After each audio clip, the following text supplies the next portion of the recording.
دلته یو ملا دی دومره غټ ملا نه دی خو غټ پکوړې په سره کړی دومره غټ او داسې ناست تراویح هم مې ختمې کړې او کال نه لته دا روژه هم ختمومه ما ته چا وي ته پسې خبره وکړم زه لیونی یم چې څوک تراویح نه کوي نه دی کوي که نه ما له څه تپ دی زه خو یې کومه چې چا تراویح پخوا هم نه کولې هغوی له دلیل پیدا شو او چې څوک تراویح کوي هغه ته دلیل ضرورت نشته اختر مونځ خو په قرآن کې د سر نشته نه او یاد ساتئ سبا به بل تقریر کوي چې پکې واجب هم نشته ځکه چې مخکې ورځ کې تقریر وکړو کلمه محمد رسول الله پکې د سر نشته نه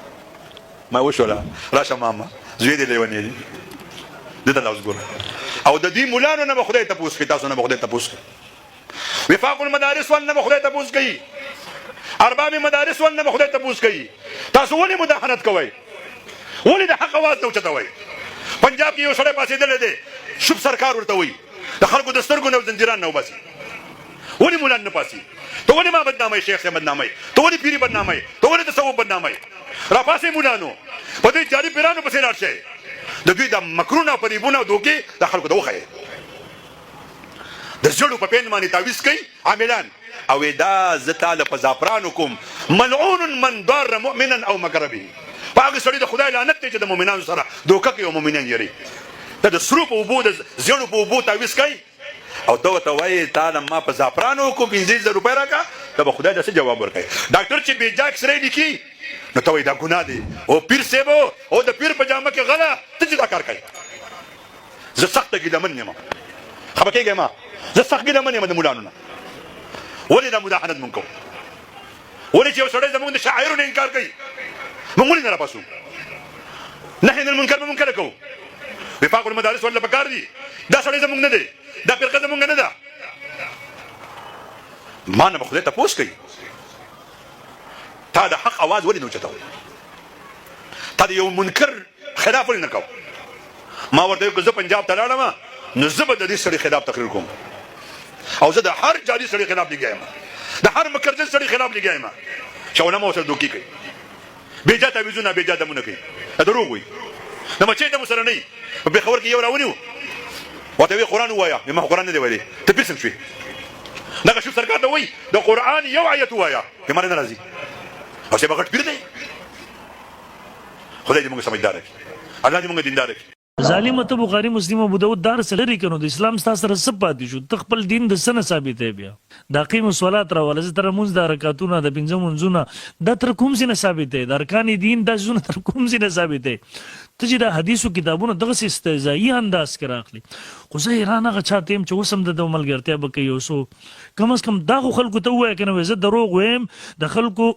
ذهن تباه کوم د احادیثو نه د هغوی ایمان اوچتوم د حدیثو نه هغه انکار طرف ته اوس هم دروغ ویم خبره نیمګړې نقل کوم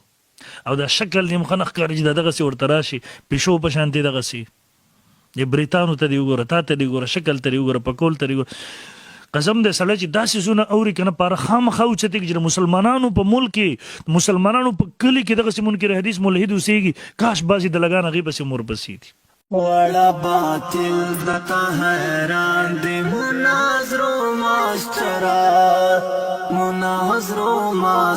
وړه باطل درته حیران دی مناظرو اعظم د پاکستانو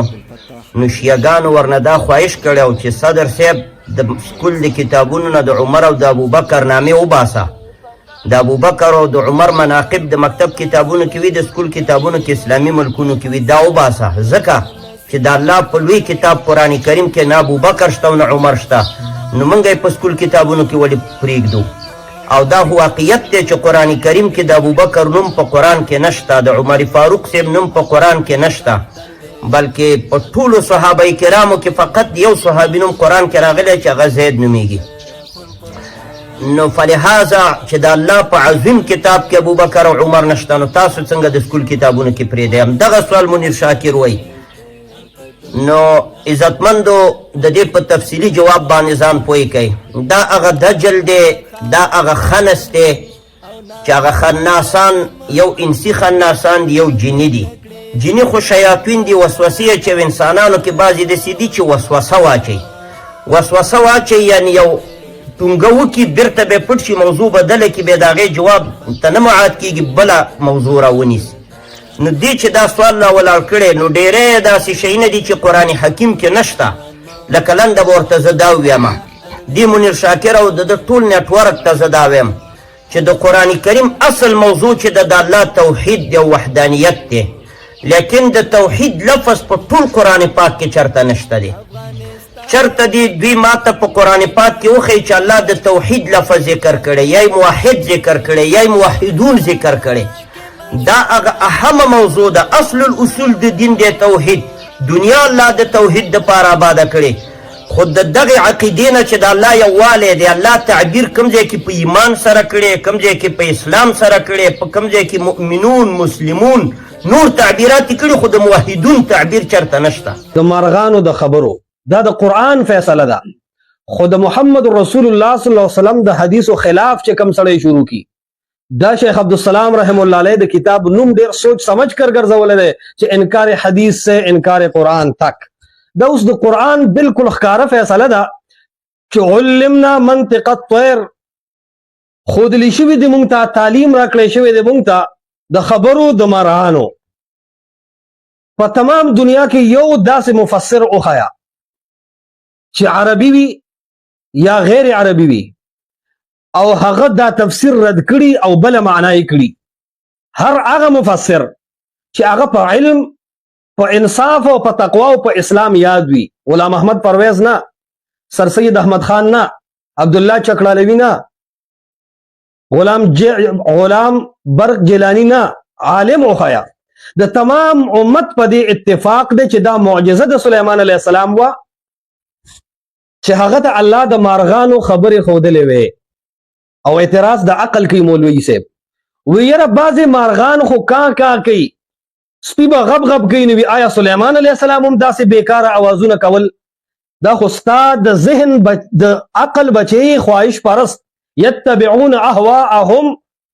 د دې صحیح مصداق په نن دور کې منکرین حدیث دي ستا عقل نه مني ستا د عقل فیصله الله قرآن کې کړی ده عسى ان تحبوا شيئا وهو شر لكم یو څیز به ته خوښې هغه به تاله بد ګڼي والله يعلم وانتم لا تعلمون الله پوهیږي تاسو نه پوهیږئ نو عقل له اعتبار خو نشته ولې ته دومره مجبور وې چې ستا عقل یو شی نه مني نو فورا وایي چې یاره ولې سلیمان علیه السلام به هم داسې کول دا خو قرآن کې الله سبحانه وتعالی دام فرمایلی دي